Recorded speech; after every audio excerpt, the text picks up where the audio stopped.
2026 didn't start with one big explosion. It started with many small cracks appearing at the same time. Politics, energy, markets, debt, trade. Individually, none of these look like the end of the world, but together they tell a very different story. A story about a global system that is becoming fragile. It is tempting to explain everything by pointing at one country, one conflict, or one crisis. But the truth is more uncomfortable. This is not a local problem. This is a systemic problem. The global economy is under pressure from many directions at the same time. And that is exactly how big historical shifts usually begin. Quietly, slowly, then all at once. The modern global economy is built on one simple assumption.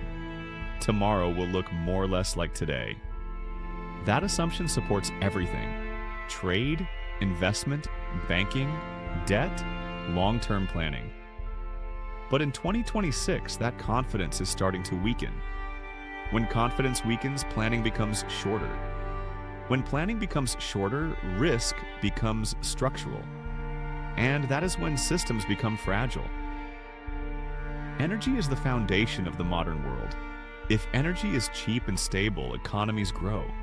If energy is expensive and unstable, inflation stays, growth slows, and social pressure rises. Today, energy is no longer just an economic issue. It is a geopolitical weapon. And a world where energy is a political tool is a world that is structurally unstable. The world is more indebted today than at any point in history.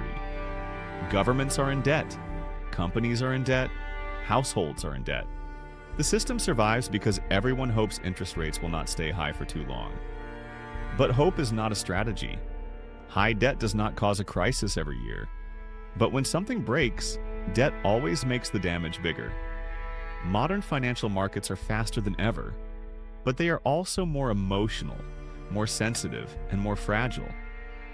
A single headline can move billions of dollars in seconds. This does not make the system more efficient.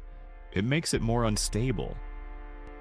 Speed without stability is not strength. It is vulnerability. The world is becoming more divided. Less cooperation, more blocks, more strategic competition. Trade is becoming political.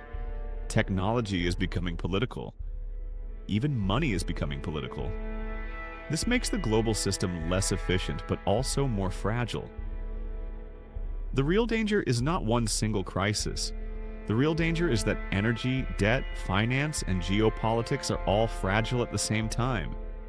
That is how systemic crises are born.